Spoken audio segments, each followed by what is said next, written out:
Երևանի քաղաքապետարանը կանգառներում տեղադրում է տեղեկատվական էլեկտրոնային չվացուցակներ, նաև բջջային հավելվածներում ուղևորները կարող են փնտրել երթուղին ու տեսնել ավտոբուսի ժամանմանը մնացած րոպեները։ Այս պահին 6 կանգառասրահ է կահավորվել այդ սարքավորումներով, եւս 30-ում էլ աշխատանքները շարունակվում են եւ մինչեւ տարեվերջ չվացուցակները պատրաստ կլինեն։ Իսկ մեր այս տված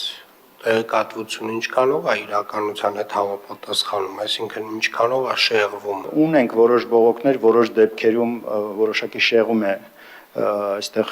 առաջացել, այս պահին եւս մեկ ալտերնատիվ հարթակի, թուգիս հարթակի միջոցով ենք այս փորձարկումն անում, կընտրենք լավագույն տարբերակը, ամենաճշգրիտ տարբերակը եւ դա կցուցադրենք։ Իսկ ինչ փուլում է այս տարվա վերելակների փոխարինման ծրագիրը։ Զեկուցվեց, որ կա 2 մրցութային ընթացակարգ եւ որ 400 վերելակներն արդեն իսկ տեղադրված են եւ ավարտին են հասցված։ Երկրորդ մրցութային ընթացակարգով տեղադրման ենթակա է 104 վերելակ, որից 74-ն արդեն իսկ հասցեներում են եւ տեղադրման ընթացքի մեջ, որոնցից 10-ն ավարտական վիճակում են։ Մնացած 30-ը ակնկալվում է մոտորերից արդեն պիտի կան հասնեն Երևան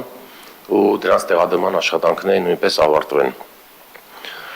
Ամեն ինչ պետք է արվի, որպեսզի տարվա վերջին աշխատանքները կարողանանք պատշաճ կերպով ավարտենք եւ այսօր էլ խորհրդակցություն է կազմակերպվում, կապալառին հրավիրել ենք Երևանի քաղաքապետարան, պարոն Արյանի գլխավորությամբ, որպեսզի վերջնական շտրիխեր եւ ժամկետներ հստակեցվենք։ Մենք ունենք եւս մի մրցույթ,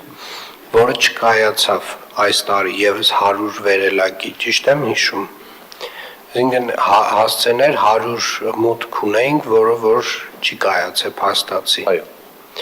Հիմա մենք հաջորդ տարի դրանք առաջնահերթությամբ պետք է նորից դնենք, ճիշտ է։ Այո, պարոն քաղաքապետ, նաև տեղեկացնեմ, որ այս պայծառությամբ 2026 թվականի համար նախատեսվող փոխարինման ենթակա վերելակները արդեն գույքագրվել են, վարչական շրջաններից արդեն ստանում ենք տեղեկատվությունը,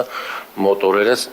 մինչև տարվա վերջ արդեն այդ մրցույթն հայտարարենք, որպեսզի 26 թվականի ընթացքում նույնպես ունենանք տեղադրված վերելակներ։ Անցնող տարում Երևանում կառուցվել է 551 թեքահարթակ, մեծ աշխատանք է արվել, նկատեց Ավինյանը, ով նաև դիտարկումներ ուներ։ Թեքահարթակի տեսակները սխալ ենք ընտրել այն առումով, որ ընտրել ենք մի ուղղությամբ բարձրացող թեքահարթակը, երբ պետք է եղել 3 կողմից մոտեցումներով։ Միշտ տենց մոտավորապես աշխատանք անելիս մի հատ տենց ինքնուրույն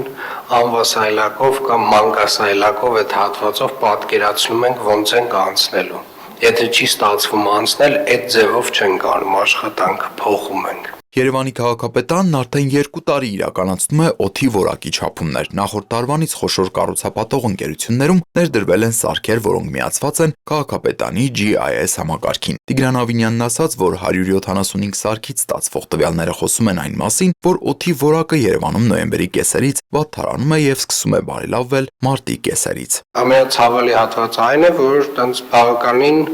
բարդ գործոններով է պայմանավորված։ Առաջին հերթին իհարկե մեր աշխարհագրական դիրքով եւ այս սեզոնում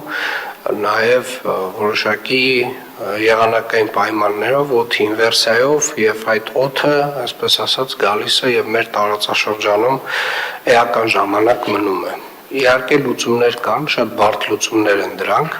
եւ մենք խոստացել ենք, որ խոսելու ենք նաեւ այդ լուծումների մասին եւ այդ լուծումները շատ դեպքերում նույնիսկ Երևան քաղաքի սահմաններից դուրս պետք է իրականացվեն։ Ավինյանի խոսքով, եթե երկարաժամկետ լուծումների մասին են խոսում, ապա հարյուրավոր հեկտարներով նոր անտառածածկ մշտադալար կանաչապատ տարածքներ պետք է ստեղծվեն, որոնք որոշակի պատնեշ կարող են դառնալ եկող քամիների համար, իսկ կարճաժամկետի մասով սցենարը հետևյալն է։ Հնարավոր է, որ մի 10-15 կրիտիկական օր, որոնց մասին մենք նախորոք տեղեկացված լինենք, եթե այդ օրերին մենք էական վարչարարական աշխատանք անենք, պարոն Ղուկասյան, պարոն Բաբայան, հարգելի գործընկերներ, վարչական շրջանի ղեկավարներ, այդ 10-15 օրվա մեր